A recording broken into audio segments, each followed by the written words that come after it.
2 years ago, I began this retrospective series with a single goal: to get to Fire Emblem Three Houses. At the time, the game was newly announced, and due to a self-imposed rule that I have of always trying to play series in order, I thought I'd finally be able to fill in the blind spot that I had for the Fire Emblem series that I'd carried throughout my whole life. If I was going to be playing every game in order, I thought, why not make some videos along the way? Getting to this point today that I can finally talk about the game can only be called a journey.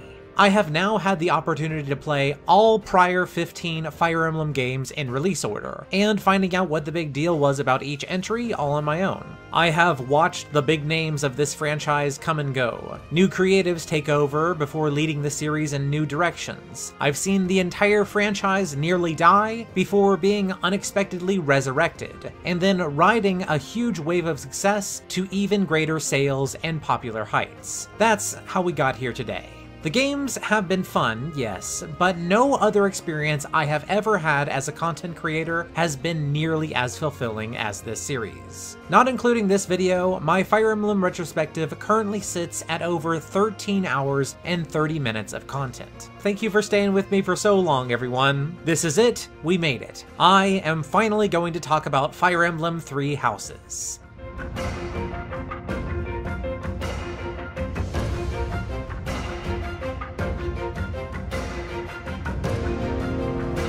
Okay, I don't really know where to start. In a word, Fire Emblem Three Houses is monumental.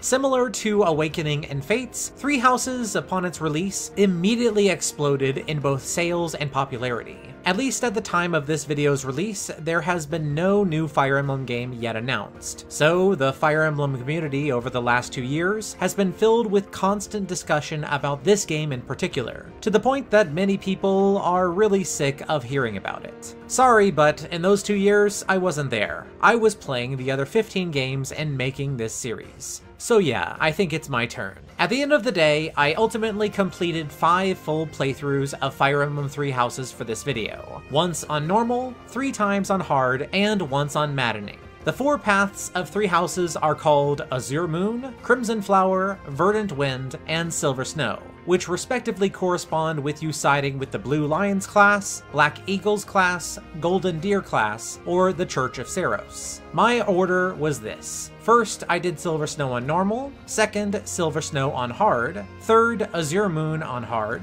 fourth, Crimson Flower on hard, and fifth, Verdant Wind on maddening. Altogether, I have put more than 250 hours into this single game, and I feel fully ready to cover it in detail for you today. In order to do so, in this video, I will be running through this game's development history, tackling all different parts of its story, before running through my own analysis of each plot. To finish, I'll be taking a deep dive into Three Houses gameplay to discuss the many new additions and how they are both linked and divergent from the rest of this long-running series, all before finishing by giving my overall thoughts about this monumental game. We have an enormous amount of topics to get into today. I am so happy to say, let's get started.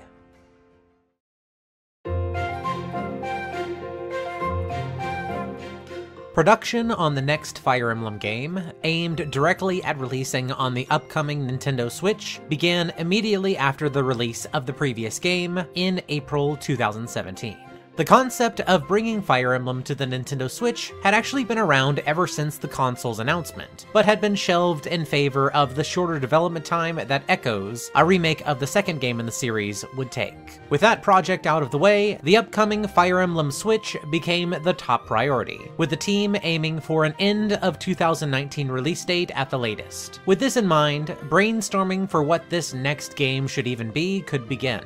But as the initial stages of development dragged on, it began to look like hitting a 2019 release date was going to be impossible. Fortunately, at the exact same time as this initial planning, the studio at Koei Tecmo was finishing development on Fire Emblem Warriors, a spin-off game that was the second Nintendo IP collaboration for their popular Battlefield action series. The head of Koei Tecmo's Team Ninja, Yosuke Hayashi, was contacted, asking for the team to jointly develop the next Fire Emblem with Intelligent Systems. One of the original founders of Koei, the legendary designer and producer Ko Shibusaki, Kurosawa brought along his team to help out, and they were well known for making strategy RPGs, such as Nobunaga's Ambition and the Romance of the Three Kingdoms series. As Koei Tecmo rounded up their own employees who were massive Fire Emblem fans, Intelligent Systems provided their own staff, including several designers, a composer, and a programming advisor. Given Ko Shigesawa's team's reputation in the SRPG genre, it was no surprise that they could develop this kind of game at a very rapid pace, and in turn, the content of the upcoming Switch Fire Emblem began to grow and grow, eventually exceeding about double what Intelligent Systems originally thought they could put into it. Seemingly any idea that anyone on the team had, Koei Tecmo could make happen. Early on, the team joked about making a Fire Emblem Academy in-game. However, soon that idea caught on, and the developers themselves got more and more excited as the game's concepts all seemed to fall into place with each other. Other features, such as the ability to have tea with students and faculty of the game's academy, were also added in such a way. A random idea that was soon made very real by the joint efforts of this mixed development team. Towards the end of development, the game's subtitle in Japanese, read as Fukasetsugetsu, a 4-kanji idiom remarking on the beauty of the 4 seasons, was eventually chosen, as the game follows 4 main characters who inevitably go separate ways. This theme of different dynasties falling apart also reflected the heavy Three Kingdoms era themes, which refers to the famous Three Kingdoms period from which much of Chinese actual history and mythology stems from to this day. These themes naturally mainly bled into the project from the Koei Tecmo developers. However, this too began to feel like a natural fit over time to the Intelligent Systems team. While the influence of outside developers allowed this next game to tread into territory that no Fire Emblem had gone into before, simultaneously, it also looked backwards at its own series, in particular at the fan-favorite 4th game, Genealogy of the Holy War. This inspiration came in a multitude of forms, perhaps most notably in the game's crest system, which calls back to Fire Emblem 4's Holy Blood. The list of these references goes on and on and on. While the storytelling and gameplay took massive shifts, so did the work behind the artistic design for this upcoming game's world and characters. Chinatsu Kurahana, known for work on some well-known Japanese visual novels such as Uta no Prince-sama, was chosen as the main character designer of the game, while Kazuma Koda, who was known for their work on Bayonetta 2 and Nier Automata, handled the concept art. This time, the cutscene work went to Sanzigen, who specialize in CGI animation. Despite the massive project that this game became, the joint team was able to develop it relatively quickly compared to previous Fire Emblems, especially considering the massive amount of content that they managed to jam in there. What would become the 16th mainline Fire Emblem game was originally slated to be released in 2018.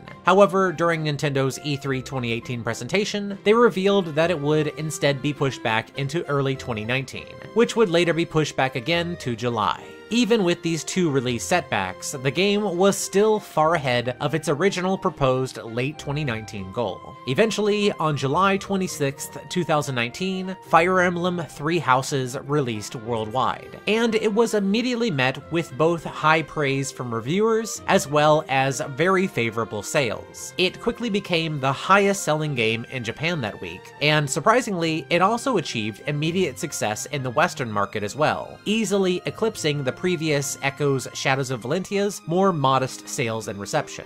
As of March 2020, the game has now sold more than 2.87 million copies worldwide, making it the best-selling game in the entire Fire Emblem franchise, eclipsing even Awakening and Fates. Eventually, an expansion pass was announced and released, adding additional characters, monastery features, costumes, and new classes into the game. Over the course of the next 6 chapters of this video, I'll be covering the story of this game in full, starting with the White Cloud section that applies to all players' run-throughs of this game, split into 2 parts, and then going through the 4 different Part 2 paths in this order. If you want to jump past that and just get to my own analysis, you can use the timecode that can be found at the top of the screen. If, however, you want to avoid all story spoilers whatsoever, you can use the timecode at the bottom of the screen to jump straight to my gameplay analysis sections. Alright, I think that's all of my bases covered. Let's jump in 3, 2, 1.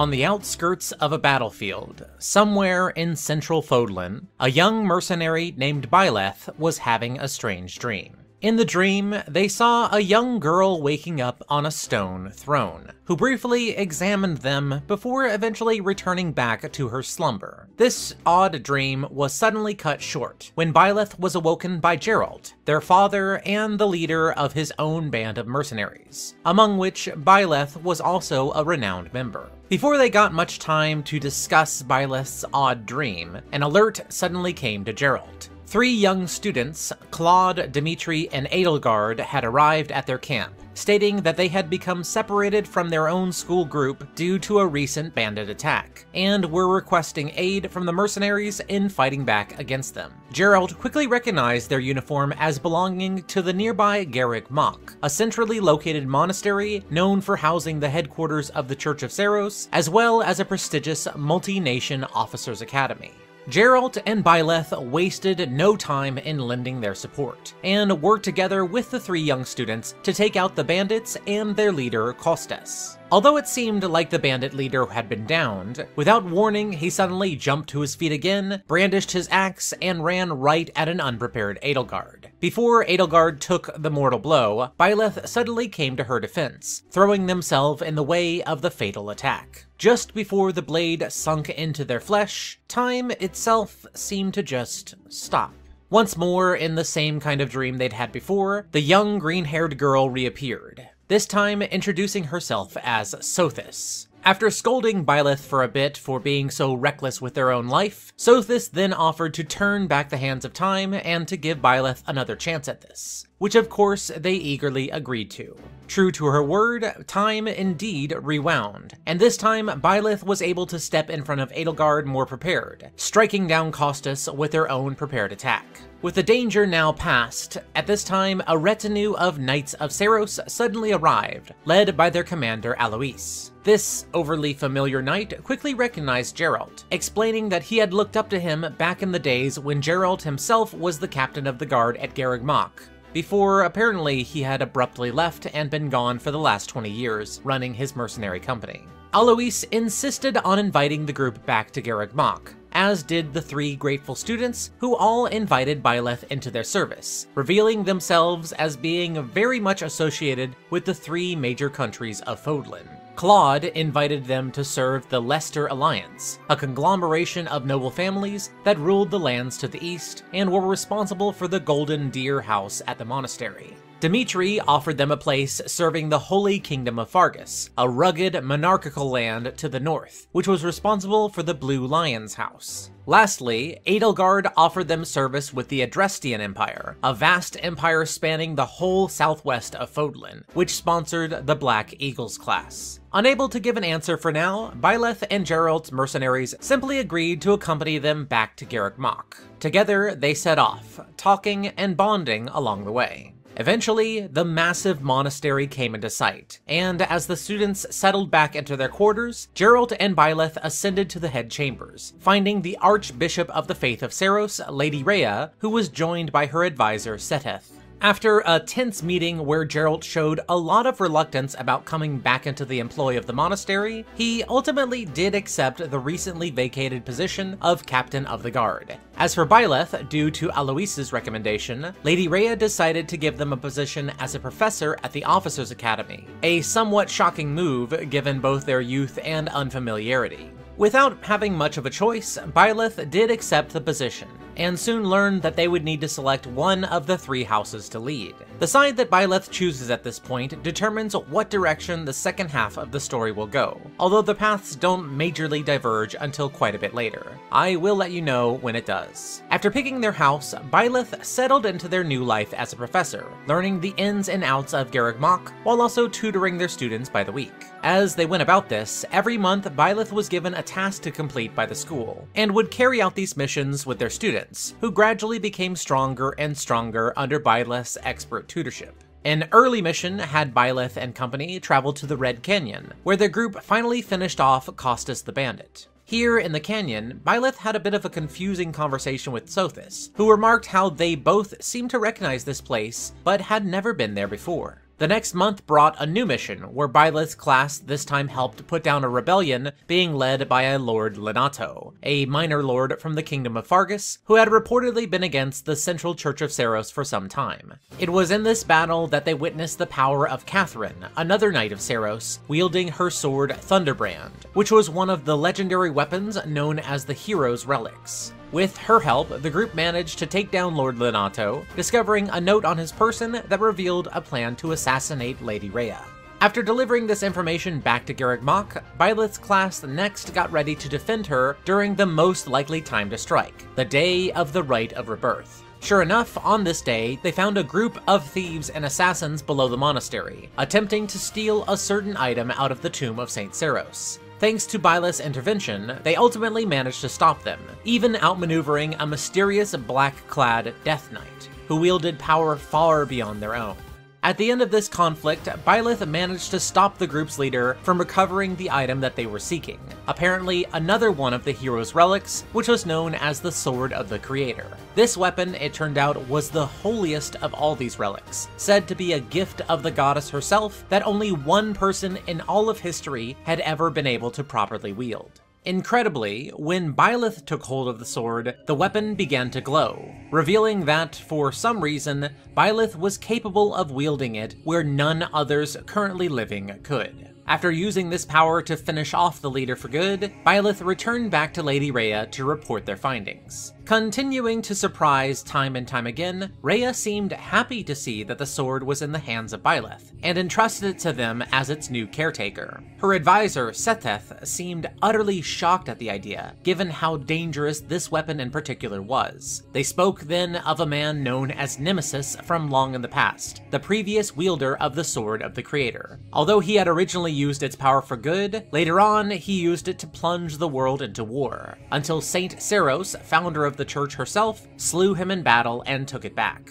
Despite how dangerous it was, Rhea still confirmed that she had faith in Byleth, seeing them being able to wield it as a symbol of it being meant to be in their hands. So, with this new, powerful weapon in hand, Byleth's life continued to go on as normal throughout the year. They continued to take their class on monthly tasks, secured back heroes' relics from unworthy wielders, as well as put a stop to a rampaging beast that was born from an unworthy wielder trying to use the relic. Day by day, Byleth also came to understand the nature of crests in this world, which were essentially special bloodlines which could trace their roots back to the titular heroes of yore. Byleth learned, primarily from their students, just how much the different families and societies around Fodlan put a tremendous amount of value in connection to a bloodline having these crests. Thanks to a researcher at the school, they also learned that their own crest was the most rare of all, the Crest of Flames. On one of these months, another wielder of an extremely rare crest, Setheth's younger sister Flane, went missing. This naturally sent the students of the school into a panic, as Byleth's class rushed to try to locate her. Eventually, they did manage to track her kidnappers down, finding both the same Death Knight from before, and also his leader, another mysterious masked figure calling themselves the Flame Emperor. Although Flane and another student taken by them, Monica, were returned unharmed, the Flame Emperor's group managed to teleport away before Byleth could learn anything more. After taking some more time to study and train, their group next had a major mock battle with the other classes, before going on to investigate a strange occurrence at the village of Vermeer. In this small town, Byleth found many villagers going berserk and starting to attack each other, while a new group sat from afar overseeing this outright panic. Fighting this time side by side with their father, Byleth managed to cut through the perpetrators, all before facing off with the leader of the group, the mage Solon, who all this time had been masquerading as Thomas, the librarian of Garreg Mach. After sending him fleeing and ending the attack, Byleth and Gerald were visited by the Flame Emperor yet again, who expressed their own disgust with Solon's attack, despite them being in some way associated with them. The Flame Emperor then offered to let Byleth join them, saying that with the power of the Sword of the Creator, they wouldn't need to associate with people as disgusting as Solon's group. Despite this strange proposition, Byleth ultimately refused, shortly before the Flame Emperor teleported away again. After returning back to the monastery, Rhea thanked Byleth for their help as always, and assured them that she would have her own knights investigate further into these events. It was during her own well-wishing to Byleth that she spoke a name that they had somehow managed to not hear out loud until right now. She spoke the name of the goddess that Saint Seros' religion had been in service of this whole time. That name was Sothis. Naturally, this confused both Byleth and the Sothis in their head. The significance of this, of somehow the goddess Sothis returning through the world through Byleth in some manner, would be central to the life of not only Byleth, but of every citizen of Fodlan in the coming years. For now though, they could only try to keep moving forward. Much like their students, they could only take each day one at a time. And by now, over half a year living in both tranquility and intrigue at Garreg Mach had already flown by. The white clouds of peace still lingered overhead. However, the events to come in the latter half of the year would soon see them darken.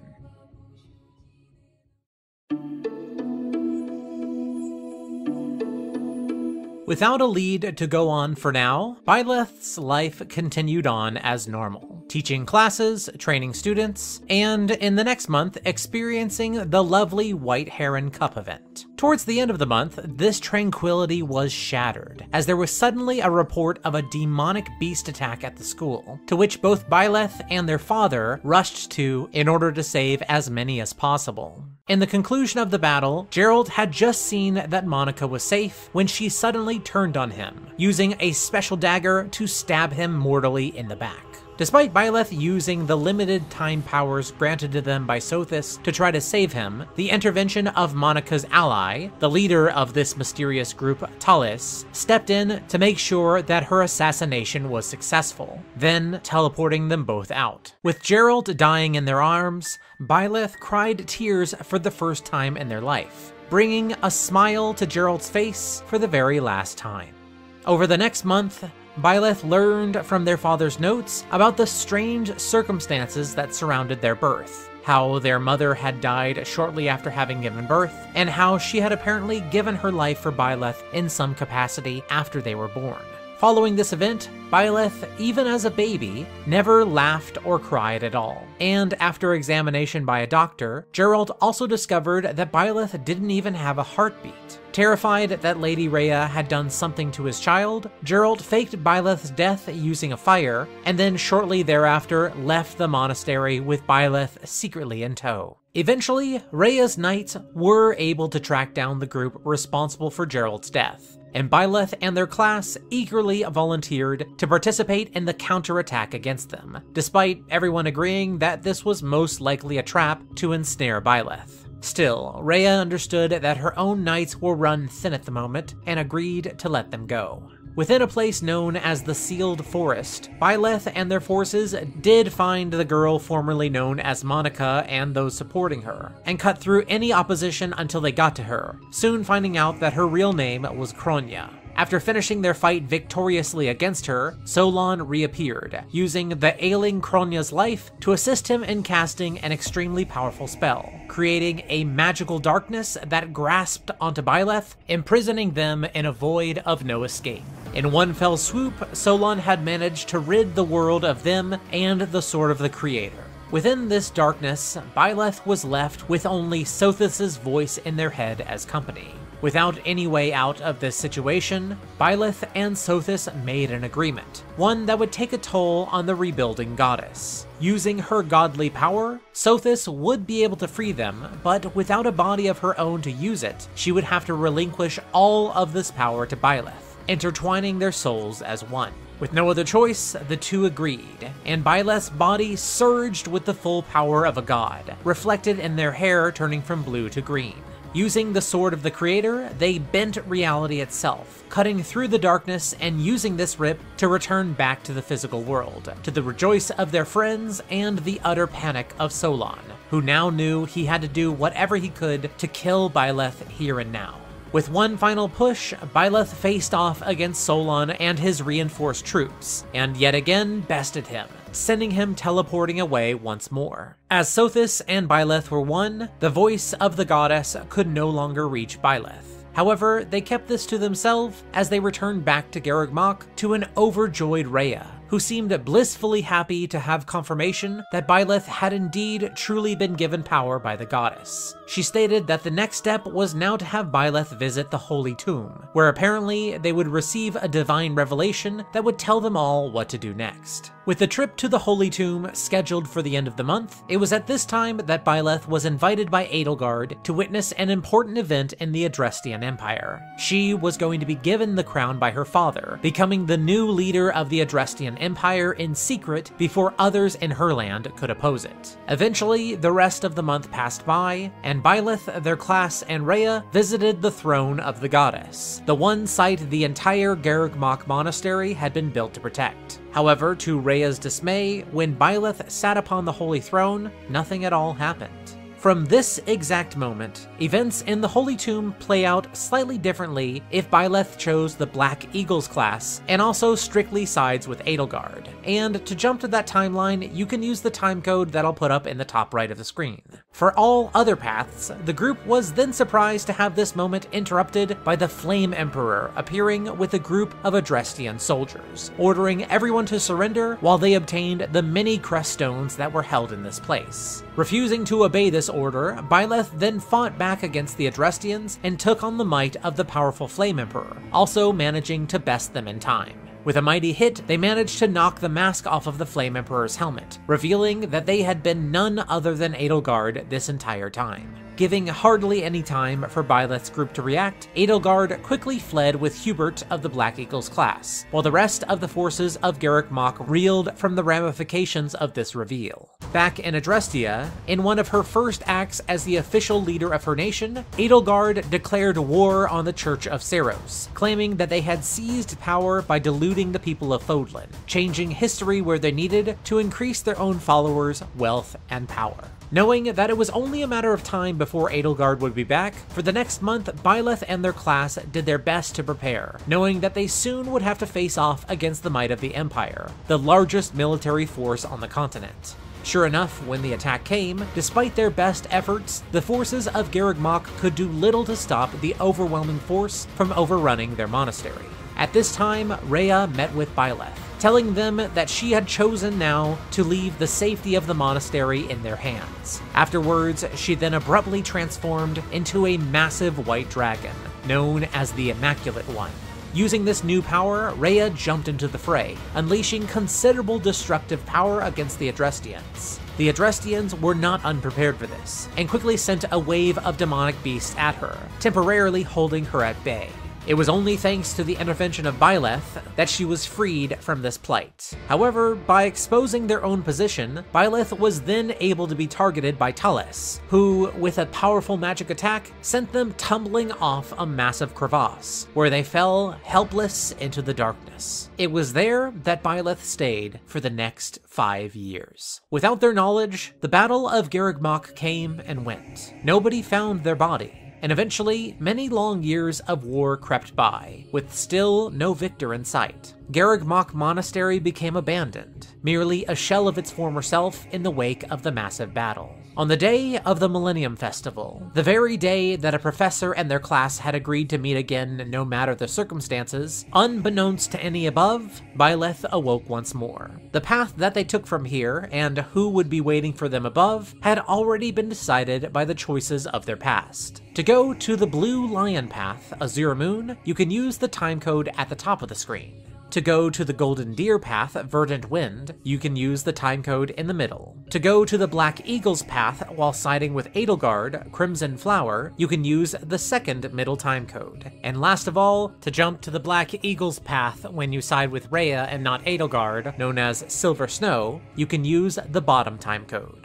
I'll be moving on first to the Blue Lion's Azure Moon path in 3, 2, 1.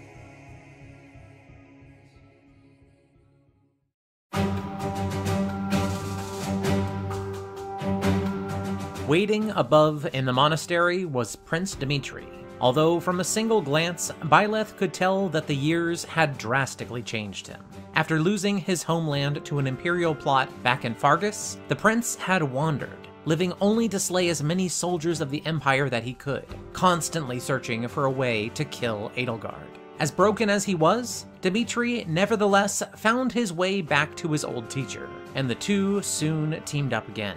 Before long, they were joined by Gilbert, a loyal knight of Fargus who had decided to stay by the prince's side, as well as the rest of the Blue Lions class, who, like Dmitri, kept their promise to reunite here. Settling into Garreg Mach as their new base, this renewed army of Fargus next teamed up with Seteth and the former knights of Garreg Mach, who wished to aid in their efforts, but also to rescue the Lady Rhea, who had disappeared ever since the battle 5 years ago. As their first order of business, they needed to seek out allies, as they knew that they required all the help they could get to take back their former lands from the Empire's puppet ruler, Cornelia. To accomplish this, they soon reunited with Lord Rodrigue, who counseled the group on how to proceed from here. He also tried to warn Dmitri away from letting his grief for those that he had lost dictate his actions in the future. With Rodrigue's wisdom at their side, a plan was hatched to first retake the Great Bridge of Myrddin from the Imperial forces there, which would certainly ease up the pressure on the Leicester Alliance. And with the Alliance better able to resist the Imperials, they hoped that this disruption of the power balance would give them an opening to invade, which could possibly fulfill the bloodlust that Dmitri had for taking Edelgard's life. At the bridge, they faced off against the young but great Adrestian general Ladislava, a major supporter of Edelgard, and though they put up a good fight, they ultimately managed to slay her and her forces, securing their first main objective.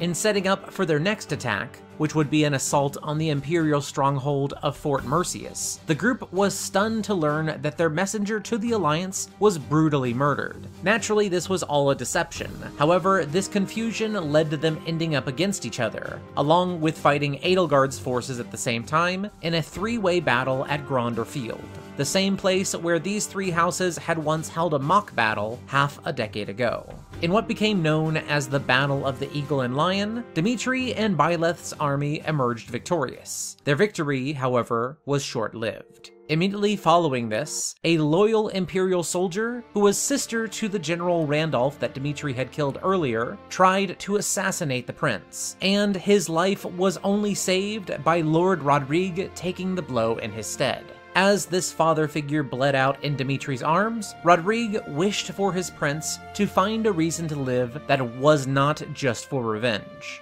The sincerity of his request stunned this confused young man. Considering his future options with a much more sober perspective, Dmitri decided that it was not right to purely seek revenge against Edelgard when there was an entire nation of innocents waiting for their prince to come back to them and set them free. Rather than heading straight for the Adrestian capital, Dmitri instead set his sights on taking back Fargus, launching an attack on the capital city of Ferdiad where Cornelia was based. Although the siege was very tough, Cornelia could not stop the return of the righteous prince, and soon she was struck down. From this new position, Dmitri and Byleth's group now had a much higher chance of taking on the Empire. However, before they sought this out, they were contacted by Claude, who requested their aid with his own Imperial attack. After successfully defending him, the former leader of the Golden Deer class and current leader of the Leicester Alliance chose to step down from his position, leaving all of his responsibilities to the Kingdom of Fargus, officially combining the two nations. At last, the stage was set for the final confrontation with Edelgard, and with an incredible wave of momentum, Dmitri and Byleth led their forces to Fort Mercius. The only thing left to do now was to confront Edelgard in Inbar, the Adrestian capital. After arriving, they soon discovered that Edelgard was willing to use any method to achieve her victory, and so utilized the power of both of her crests to transform into a hideous but powerful monstrosity, giving the Kingdom army an uphill battle that, after much suffering, finally led to them facing off against her and defeating her. At the very end, Dmitri tried to give Edelgard one last chance for peace, but this offer was responded to with a dagger, as she refused to compromise even one bit. Dmitri finished off his former friend. With the death of Edelgard, peace was restored to Fodlan, with Byleth's group having managed to defeat, knowingly or unknowingly, every threat to their new domain. Lady Rhea was soon found within Inbar, but due to her having become severely weakened from her imprisonment, she passed on the role of the Archbishop to Byleth, while Prince Dimitri stepped up to become the new king of the United Fodlan. Together, these two, shaped through both sacrifice and suffering from their journey, led the people of this new united nation with wisdom and with grace.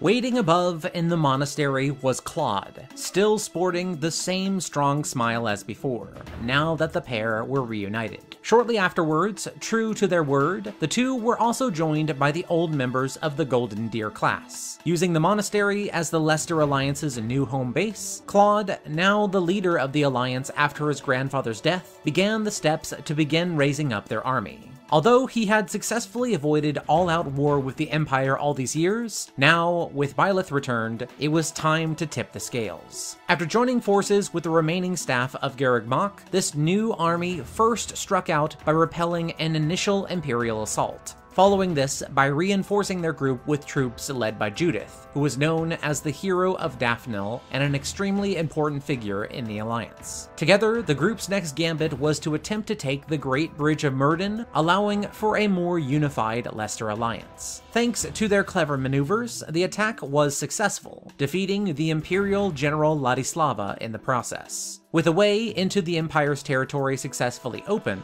Claude assigned Judith to hold the bridge, while he and Byleth seized this initiative to go back into Alliance territory and convince its disparate lords to support them as one group. With both the proven command of Claude and Byleth, who was recognized as the successor to Lady Rhea, all of the Alliance lords threw their lots in with them, meaning that the only thing to do now was to strike back at the Empire as one unified force. When the day came for the invasion to begin, their foes did not stay dormant, with Edelgard meeting them at Gronder Field. Meanwhile, an unknown army marching under the banner of the Kingdom of Fargus, which had long since lost their war with the Empire, also appeared, revealing that, despite reports, Dimitri was still alive, and also seeking Edelgard's head. Dimitri was even willing to fight both Claude and Byleth if they impeded his path in the slightest. The clash at Gronder Field turned out to be extremely bloody, with all three sides taking massive damage. However, at the end of the day, it was the Leicester Alliance army that sealed the victory, sending Edelgard into retreat. Sadly, Dimitri, during this fight, acted blindly due to his bloodlust, and charged after Edelgard despite his many injuries, and soon met his own end on the battlefield, as several Imperial soldiers finished him off. With the victory for the Alliance at Gronder behind them, Claude and Byleth's forces next marched on Fort Mercius, entering it with a clever ploy to disguise themselves as Imperial reinforcements. After being let into the fort, the group began their surprise attack, which soon won by opening the fort up for their own reinforcements to come in. Even though their tactics were effective, their victory turned out to be short-lived, as a massive magic strike came from the sky, obliterating the fort and any of those, friend or foe, who were still inside it. Even with this scorched earth retribution, the Leicester Alliance army still needed to march on Inbar as soon as possible, as winning the battle there would mean ending the war entirely. In a massive invasion, the Alliance army was able to force their way through the Imperials who were holding on to their capital, and soon took their fight right up into the Imperial Palace, clashing with Edelgard in her throne room. When all was said and done, as powerful as the Empress was, Edelgard was finally finished off by Byleth.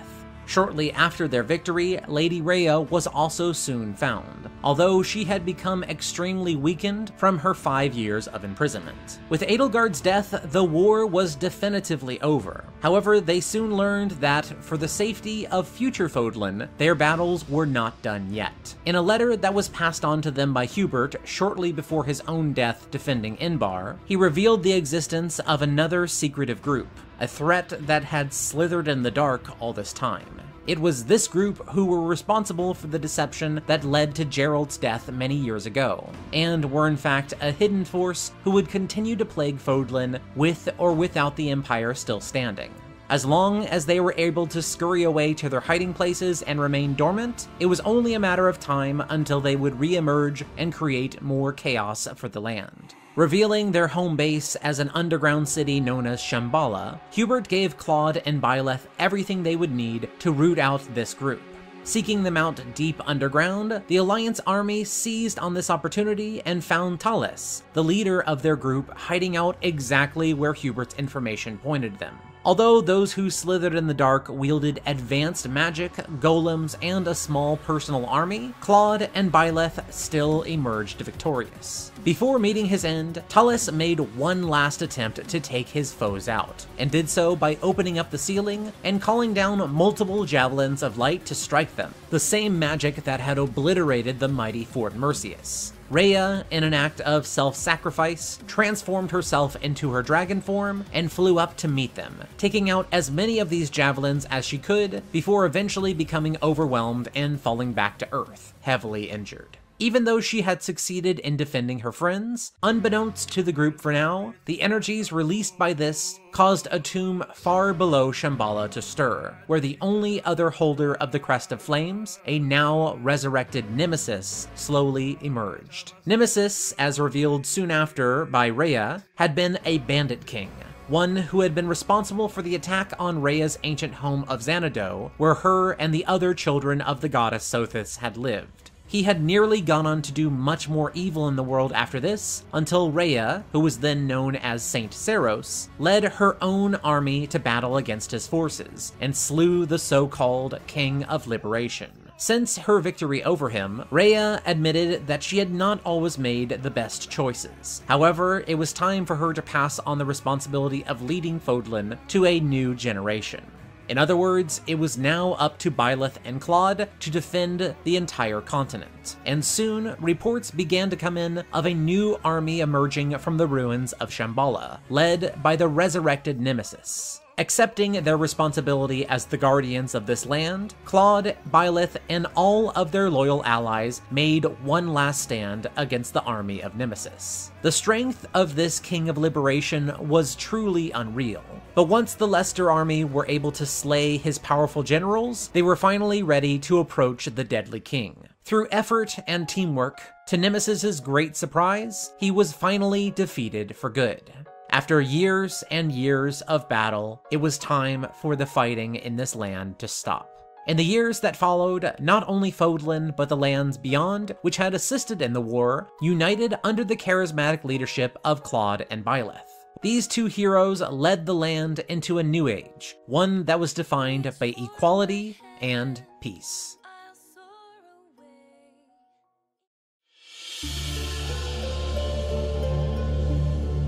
With the Flame Emperor exposed as Edelgard, and seeing the viciousness in Rhea's response, Byleth knew where their allegiances lie.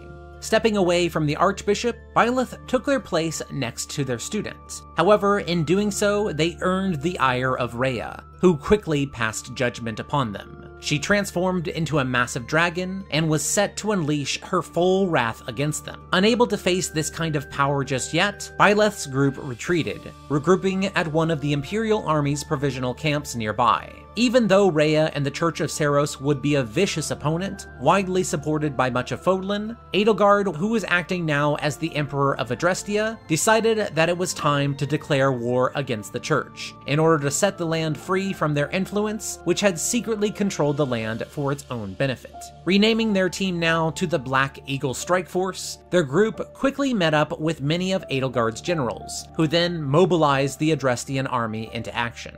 Their primary target, of course, was Garreg Mach Monastery, leading to the same massive siege that closes out the first part of this game for every other path, however this time from the other side.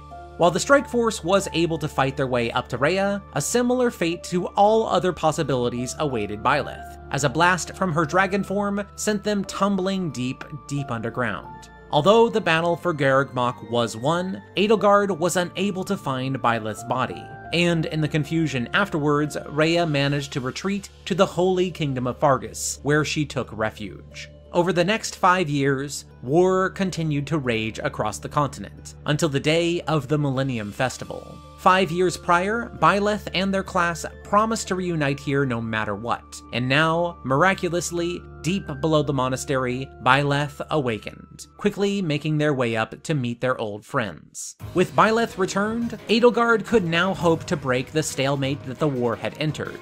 Dimitri, to the north, had been successfully leading a defense of Rhea and the Church, while Claude, to the northeast, through skillful diplomatic maneuvering, had made it impossible for the Empire to lean on the neutral Leicester Alliance. Seeing no way to move forward while the Alliance continued to be a thorn in their side, the renewed Black Eagle Strike Force decided to attack Claude first, as taking him out of the fight would allow for the other noble families of the Alliance to freely back them.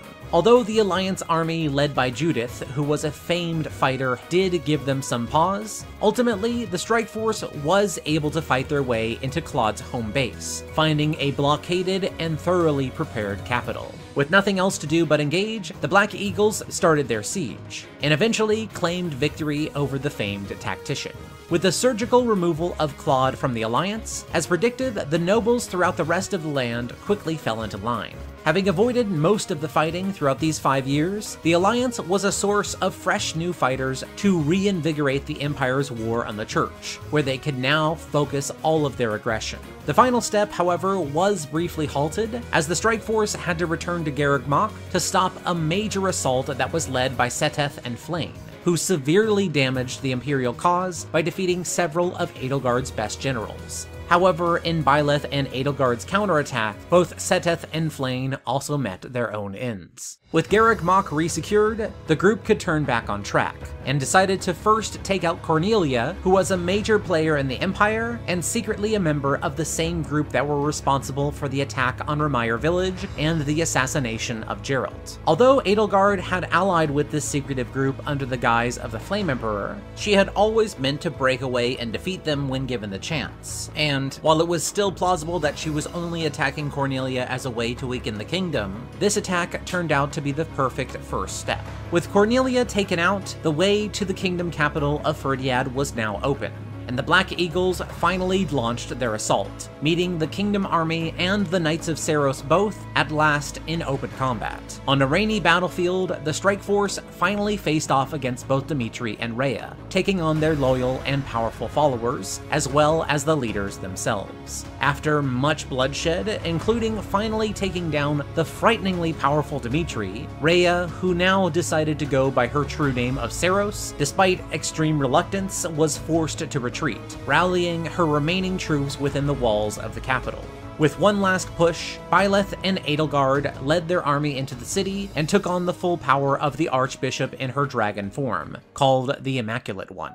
It was only by working together that this group finally was able to slay this horrible beast. With the last of the children of the goddess slain, the power maintaining Byleth's life, which had been given to them long ago by Rhea shortly after their own birth, finally gave out, leaving Edelgard to cry over their lifeless friend.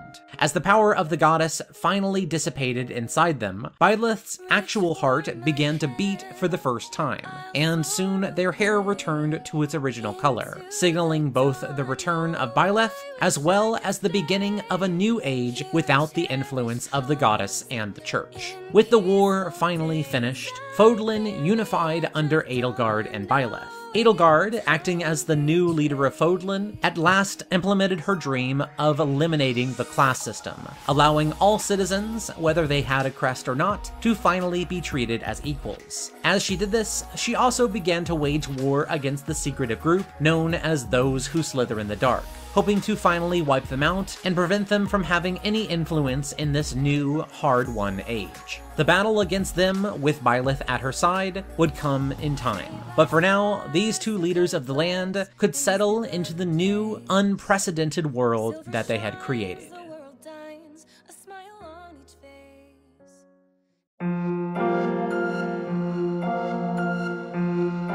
Waiting above in the monastery was Edelgard, clearly grown colder but more powerful in the 5 years that had passed. Bitterly, the two crossed swords, but at the moment, neither could see this fight through to the end, both being unwilling to fight to the death just yet. Edelgard sadly took her leave of her former professor and friend, stating that the next time they crossed swords, it would be the last. Without one of the three houses to back them, VIII was left alone in the cathedral. However, they were soon found by Seteth, who was still holding on to the hope of finding Lady Rhea, who had disappeared after the battle for Garreg Mach 5 years ago. Joining them in this task was none other than the former Black Eagles class, minus Edelgard and Hubert of course, who all chose the cause of their former professor over the questionable direction that their country and families were taking.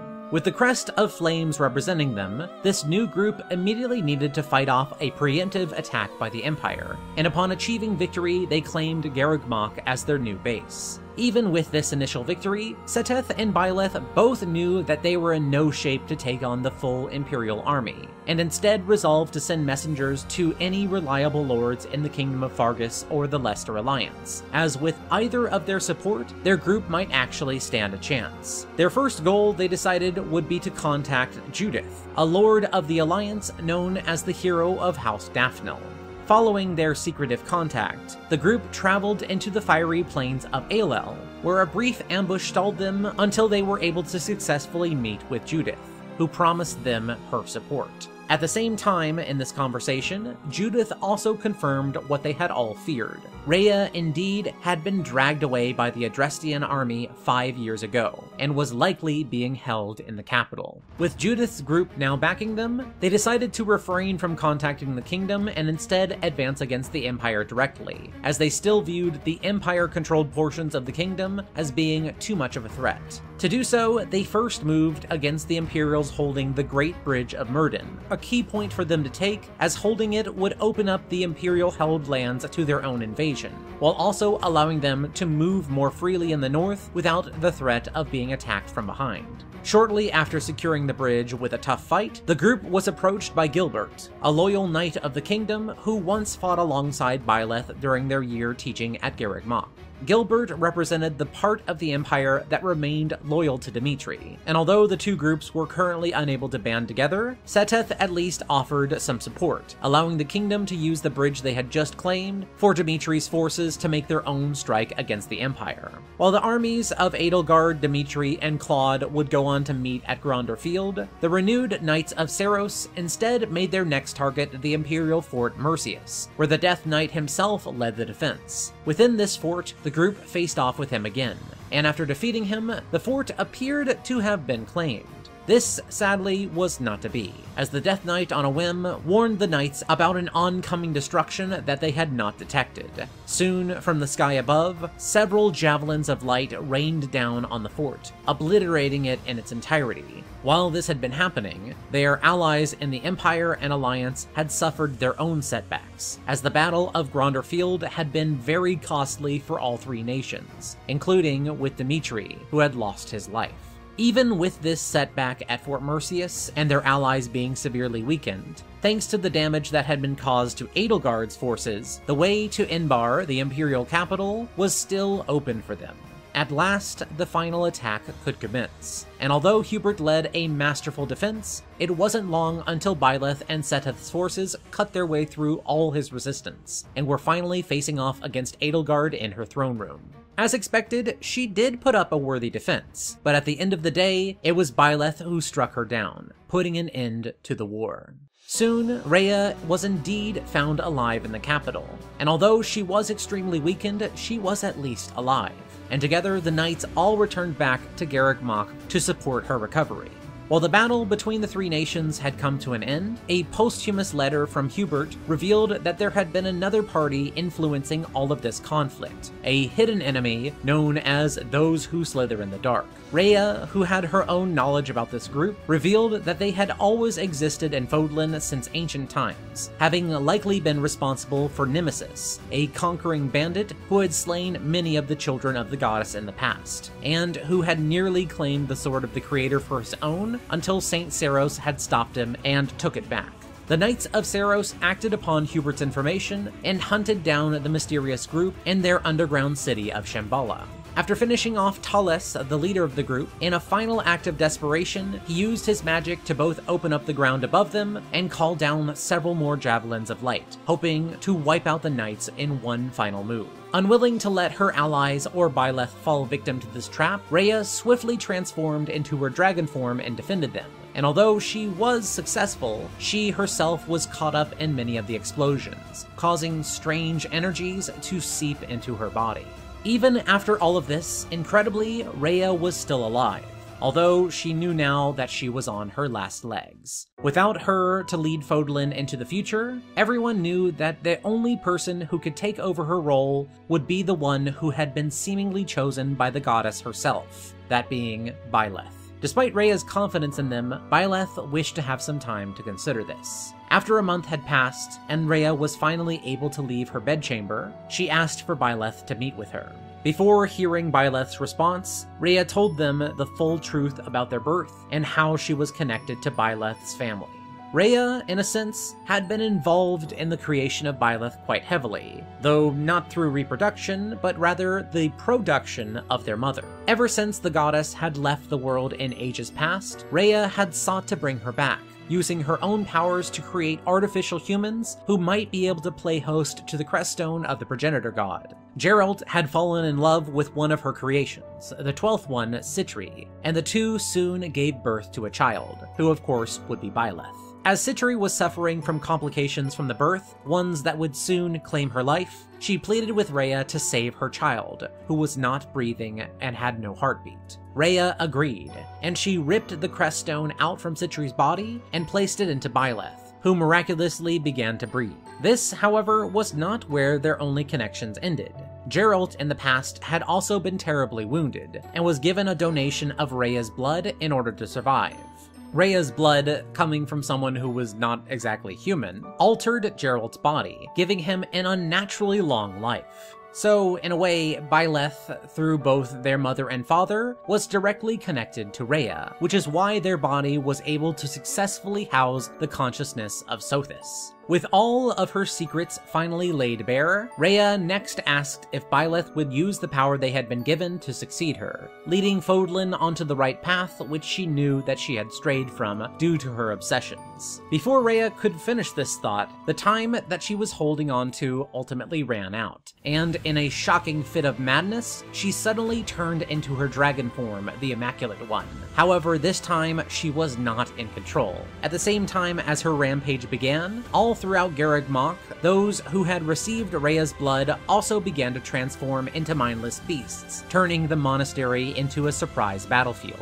This left only Byleth and the Knights of Seiros to defend the innocent people trapped here. And additionally, losing here would mean tragedy for the people of Fodlan, who at this point could not hope to contain such a monstrous rampaging threat. For the last time, the Knights and the former Black Eagles fought together, working in tandem to bring Rhea down, to an end that she greeted with a smile, knowing that her work through Byleth had been successful. If Byleth could take down the Immaculate One, Fodlan did indeed have a protector who could accomplish any task. As Rhea passed on, Byleth accepted their role in leading the land, uniting Fodlan as a new nation under the Church of Seiros. The fighting was over, and it was now time for reconstruction under the watchful eye of the true inheritor of the goddess's will. Also, if you support Rhea, she just kind of lives afterwards for no reason. It sort of defeats the purpose of Silversnow's narrative, with Byleth's empath being inheriting both Rhea and the goddess's will, without themselves being overshadowed by Edelgard, Dimitri, or Claude. Doesn't make a lot of sense, but yeah, I get it.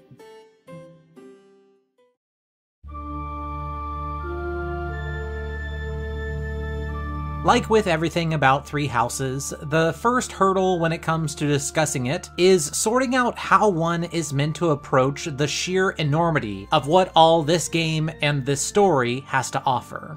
For me, I want to start with the biggest positive, and that would have to be the many characters in this game that you get to talk to, fight alongside, and also have nice cups of tea with. When I look back now at my journey through every Fire Emblem game, more so than any story beat, it's the interesting characters that excite me the most from game to game, which is why I spent most of my time with Three Houses very happy. I had an extremely charming cast to constantly learn more about. Part of my attachment might be due to the simple premise of this story, since in part 1 you spend a year as an actual professor at Garreg Mach, which allows you to see each unit not only as one of your fighters in battle, but also seeing them just hanging out at school, which also reinforces just who they are exactly. Simply seeing that this one character tends to hang out in the library or this one in the cafeteria does a lot of legwork that before could only be implied in little bits and pieces in support conversations. And that is, of course, if you even took an interest in those characters at all. Since you're going to be at Garreg Mach anyway, you kind of can't help finding out what everyone's all about. There's also indirect discovery about the characters, as Three Houses does sneak in a lot of little details around the environment, such as certain items which happen to be in each of the characters' rooms.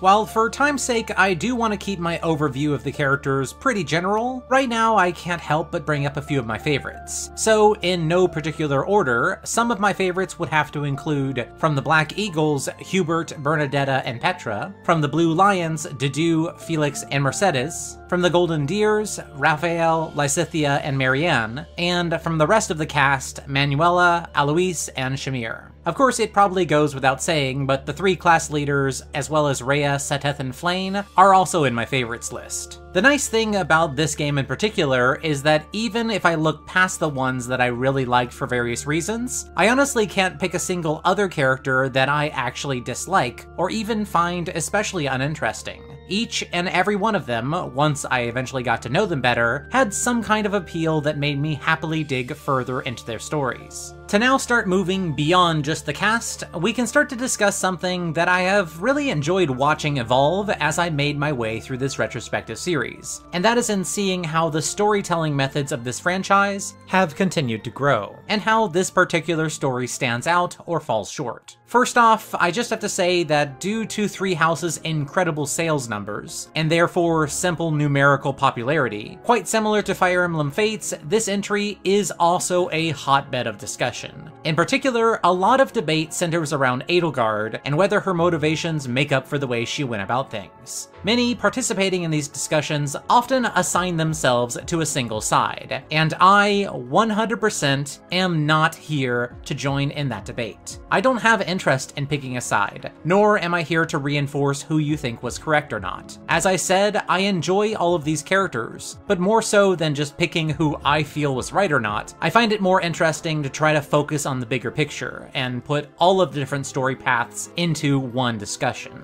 In my mind, all of the characters do a lot of things right and a lot of things wrong, and that's good. They're characters. They should make right and wrong decisions. That's why they're interesting. Let's move on. So the bigger question that I want to tackle is, does Three Houses successfully deliver a satisfying narrative somewhere in all of its many paths? In a nutshell, I think the answer is, on paper, yes. The twisting tale of Three Houses does offer an intriguing, as often as it is predictable narrative, all set in what is the most skillfully established world ever seen in a Fire Emblem game.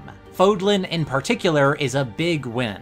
It feels remarkably thought out and fun to learn more lore about. It's not necessarily as detailed as other contemporary RPG settings, but for what is essentially the backdrop of a strategy game, they really went above and beyond. Part of this game's success in establishing its setting comes from its main location.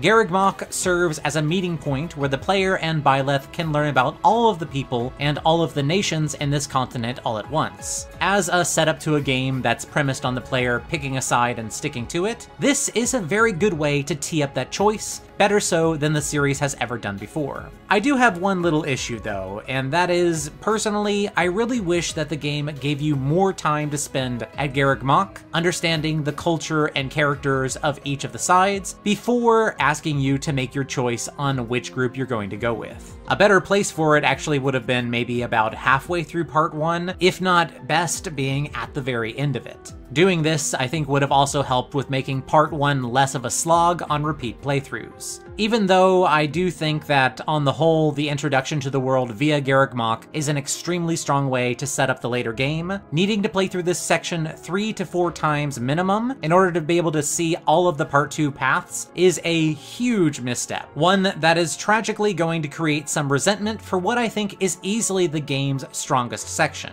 Honestly, there is not nearly enough differences between each of the house's runs in the White Cloud section to justify locking the player to their house so early on. Really, about the only exclusive content there amounts to a few private conversations with the members of your house, and on rare occasions, a few more interesting scenes with some minor plot lines, such as Dimitri's little plot line where he recognizes a weapon that he gave to Edelgard, which serves as an early hint to the Flame Emperor's true identity.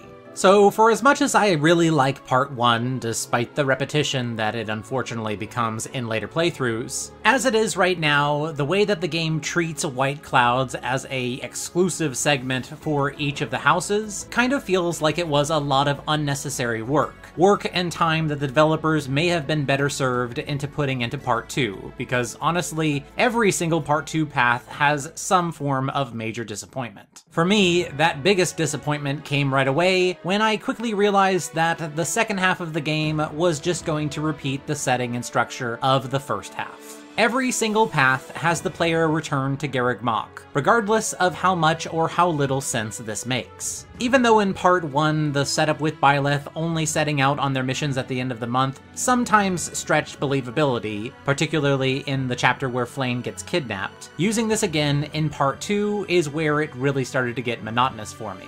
This wasn't something that I narrated in my story synopsis chapters, but if you haven't played the game, then just know that between every single major event I said, you just have to imagine that Byleth and the group return back to Garreg Mach and just sort of hang out while other stuff happens in the world for the next 4 weeks. Don't get me wrong though, I really do love the living as a fantasy military professor life. However, I really do think some kind of shakeup just in setting alone would have really helped all the Part 2 sections. Perhaps just by giving the player a similar map in the capital cities of each of the houses that they side with only Silver Snow using Garreg Mach a second time, which would feel quite thematic for a player that is choosing to side with the church. Having not looked at any spoilers for any of the other runs, this was something that I was kind of expecting to happen in one of them, and I can't tell you how much my face lit up when I saw, during my Crimson Flower run, Byleth and company actually did go to a temporary military camp to set up the final chapters of their Part 1.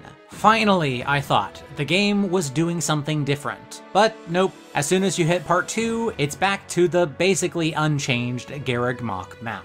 The monotony of this setup really just seems like a symptom of what I feel is this game's biggest problem. Quite simply, overambition.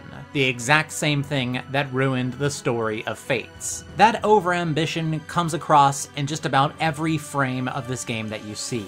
Keeping the topic on Garreg Mach, we have the fact that this game goes to great lengths with some incredibly expressive artwork to establish the changing look of Fodlan as the seasons pass. And yet, the look of Garreg Mach never ever changes with the seasons. There's no snow or cherry blossoms or anything. I know this may have required essentially 4 different Garreg Mach maps, if not more, but for how much work and writing went into making this setting feel alive, even with thematic names for each month and special holidays based on its own ancient history, it's frustrating that we never get to feel it for ourselves, even just aesthetically, in the game's most frequently explored place. My second major gripe when it comes to the overambition and how that left a lot of things looking very cheap has to be the stretched background images in all of the game's dialogue scenes. This is something that just looks distracting. When you see 2 characters talking and the camera movement causes the background tables to distort unnaturally, it kinda takes you out of the scene. You're focusing less on what the characters are saying and more on just how terrible the game looks. It can look okay in the outdoor settings, but any indoor scenes, it's just a really bad choice. I kind of get it. For a bulk of the time in past Fire Emblem games, many scenes could be made just using character portraits and background images. This game has beautiful 3D models, and they didn't want to use just artwork for conversations. Still, I don't know what it would have taken to get enough space to allow the characters to have their own conversations in just a few 3D environments, but anything would have been preferable. I can't believe that these made it into a finished product. Clearly, some standards had to be lowered in order to be able to fit everything in that they wanted to. And as I mentioned before, a lot of these happen to all come to a head in Part 2. Chapter previews are simply recycled month art, and also usually having almost nothing new to say. Another thing happens to be that Azure Moon, Verdant Wind, and Silver Snow all have incredible full motion videos to show Byleth running into the class leaders, while Crimson Flower gets nothing, just still scenes and the terrible looking story conversations. It feels like an afterthought, as if the developers didn't understand that Crimson Flower is probably the game's most important story path for a lot of players. While we're on the critique train, let's just throw in here how Silver Snow and Verdant Wind are pretty much just copies of each other, which feels just weird because here we have Seteth always happening to come to the same plans as the master strategist that Claude was supposed to be. It also makes me wonder if any players happen to play these two paths first, and then maybe were put off from the game, thinking that the other two paths were just going to be clones as well. Verdant Wind isn't really that bad of a path. It just kind of feels bad that there's another path here that is exactly the same as it. I feel like Silver Snow should be the afterthought, and yet it got a beautiful full motion video to introduce us to it, and has some really important reveals at the very end of it. Even with the various reveals that are locked in the later parts of whatever house's run that you choose, Three Houses, for the most part, isn't a game of separate paths, just for roughly 2/3 of it, different perspectives on the same events. It doesn't matter which class you choose. You are going to see Gronder Field, the Bridge of Myrden, Fort Mercius, Inbar, all of it.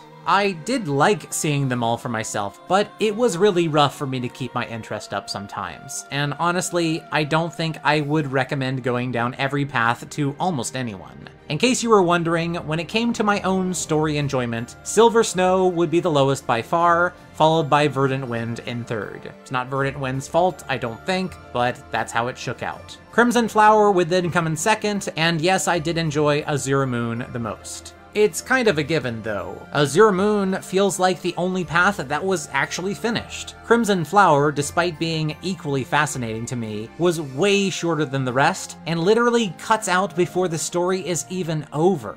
When I think about everything I experienced all together, I just feel sad and frustrated by how much potential was wasted. As I said, the game is really good on paper. I wish that they'd finished it. So here's my final take. 2 playthroughs is a minimum. Just play through Azure Moon and Crimson Flower in whatever order you like, and you'll have pretty much seen the whole story and the best content of the game. You can then branch out to Verdant Wind if you're still hungry for more. Silver Snow can then be a final run if you're feeling truly committed and want to see where everything takes you.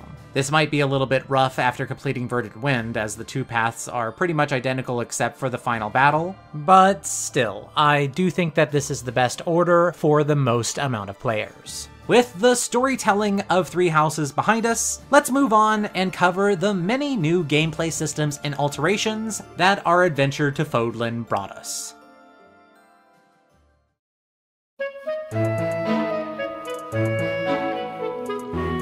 As I've gone over in some previous videos, over the course of making this series, I have inevitably noticed a trend where whenever the Fire Emblem series jumps to a different console to begin a new era of games, the initial game on that console has tended to be a major trailblazer, making good use of its brand new player base to alter what exactly Fire Emblem is. We saw this quite notably with Fire Emblem VI The Binding Blade, which trimmed off the series fat to make a scaled down version of Fire Emblem, and then of course with Fire Emblem Awakening, which swung the doors wide open for just about every excess in the book. When it comes to Three Houses, it doesn't take more than a few glances to see that this trend also holds true. And this version of Fire Emblem ups the RPG part of the strategic RPG genre it's set in, by giving players not just an army and inventory to look over, but also a home and a job that it behooves its players to take an interest in for improving the strategic part of the gameplay. Of course, there's no better place to begin picking apart the gameplay of Three Houses other than tackling right away what is easily its most significant change. I'm talking, of course, about Garreg Mach Monastery, where all players can easily spend about a third of their entire playtime. In the most basic sense, Garreg Mach is just an evolution of the same fort system that Fire Emblem has been struggling to implement ever since Path of Radiance on the Nintendo GameCube. While the last game to really take a shot at this, Fire Emblem Fates, made its hub world a little barely explained pocket dimension and a slightly ignorable feature, Fire Emblem Three Houses goes all in on the idea. You cannot ignore Garreg Mach even if you tried. Even if you were determined to just skip it and have the game auto-choose your decisions for you, the developers, purposefully I suspect, made trying such an option wildly inefficient. Throughout all my playthroughs, I don't think it's overestimating to say that I've probably spent at least 40 hours of real time in Garreg Mach. That might actually be lowballing it a little bit. Of course, if you know anything about me, or maybe have seen the Fates video, you can probably already predict my reaction to the monastery. I don't know why, but explorable hub worlds and games just really appeal to me. Even after the stupid amount of time I've spent wandering around Garreg Mach, I never really got tired of it. There were some things that I definitely did start to feel would be better served by just being a menu item, but on the whole, I love wandering around that school. Part of this might be due to my own personal history. One of the best years of my life was spent living abroad and exploring every corner of the quite remote campus where I lived and the barely populated region that surrounded me.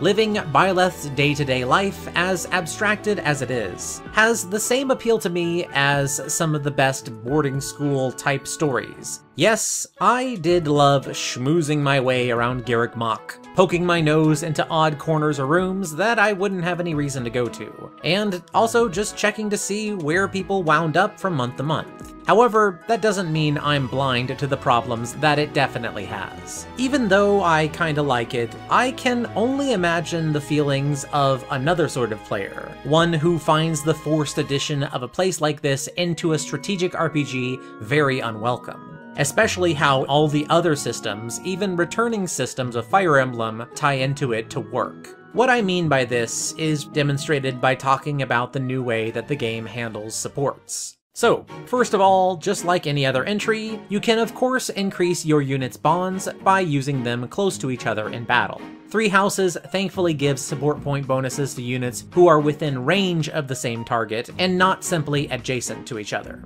This is a great way to build relationships with the units that you already have to use. However, a big part of Three Houses, with students in other houses that you can recruit to your side, means that the player also needs a way to increase bonds with characters outside of their starting house. There is a system to borrow a single student from another class for a single month, and although they don't get any experience due to the support bonuses in battle, it's a great way to reach out across the aisle.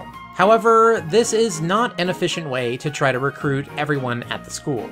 And for many reasons, it is highly beneficial for you to try to recruit all the characters that you possibly can in the first half of the game. Keep in mind that a new unit in your army is not only just a new unit. Additionally, by having as many characters recruited as you can, you gain access to all of their paralogs, which of course have very valuable rewards. For example, basically every person who plays Three Houses should really recruit Lorenz, as his paralog gives one of the best items in the game, the Staff Thyrsus. That thing gives you +2 to your magic cast range. Pretty ridiculous on its own, but made even better with other boons to cast range. You could live without it, but using something like this is just a lot of fun, and a huge appeal to the gameplay. Whether you like it or not, if you want to have more fun in the battles, then you'd better be ready to put some mental power towards having regular meals with your own class members and also other people you want to recruit, possibly having some tea parties, and wandering around the school to find lost items or gifts that you can then give to the various students. For players who just want to get to the battles already, it's easy to see how Garreg Mach's hub enforcement is exactly what they don't want in this game.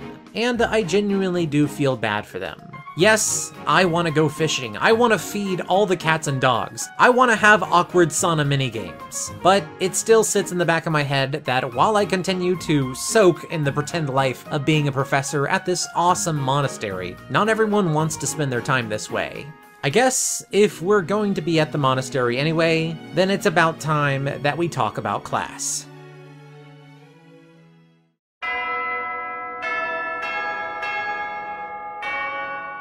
The unit class and, well, literal class system from the outside seems pretty foreign to every game that's come before it in Fire Emblem. I know when I was first seeing snippets of Three Houses as I was making my way through the prior games, I really couldn't imagine how in the world all of this came together and would still feel like Fire Emblem.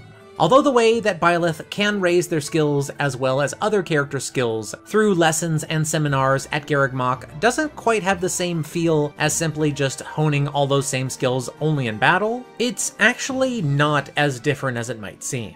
What we really have here is the same systems as before, and then a thematic school menu system that works to give you some bonus experience that can be applied manually by the player in whatever manner they see fit. I guess, in a way, it's not all that different from the bonus experience system in Path of Radiance. However, the bonuses in this game go towards weapon or riding experience, whereas in that game it just gave you levels. In the Three Houses context, the most apt comparison to how the teaching system works is just to put it side by side with my description of the support system in the previous chapter. You can continue to just raise your unit's weapons and riding skills on the battlefield, however in this game, those increases only account for about half of what is total accrued. The other half comes from activities at Garreg Mach, for both Byleth and the units under their command. Every week, in-game, you will start out by having class with your students, which is concluded by a more direct menu that allows you to select your units and then train them in specific skills, with the number of students you're able to train being specifically locked to your current professor rank. When you're directly tutoring your students like this, you have a chance for a bad, good, great, or perfect result, reflecting randomly how well your student took in the lesson, and how many skill points they gain.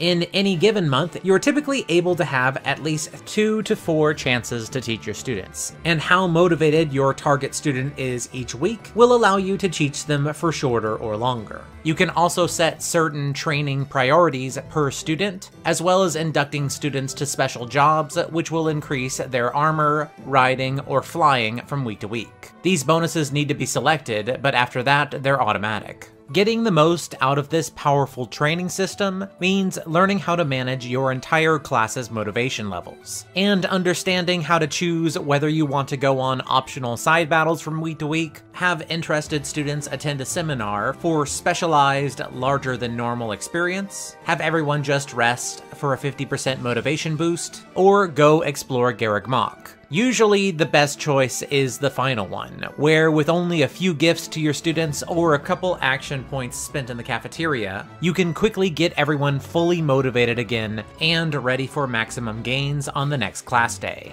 This, of course, quickly can become a grind. However, anything less than this efficient play is really not going to cut it when trying to keep up with your enemies on the game's more challenging difficulty settings. Maybe this is why normal mode is so mind-numbingly easy. They wanted to have a version of the game where you can just rest and take half gains during your classes. Depending on the player, this might be a satisfying management task or just a chore. Like with the previous systems, it is an enforcement on all players to participate in the monastery activities. The ability to raise up student skills completely manually does have some interesting benefits. On the upside, you can very easily catch up some units that are not quite getting as many chances to fight, or get them ready for other classes that they otherwise would not be able to get any experience for. Once I was eventually able to get my head around the way that the teaching system worked, I figured that I was going to be in for a really good time. This game sort of had the route planning of a Fire Emblem Fates, mixed with the freedom of the DS Fire Emblem,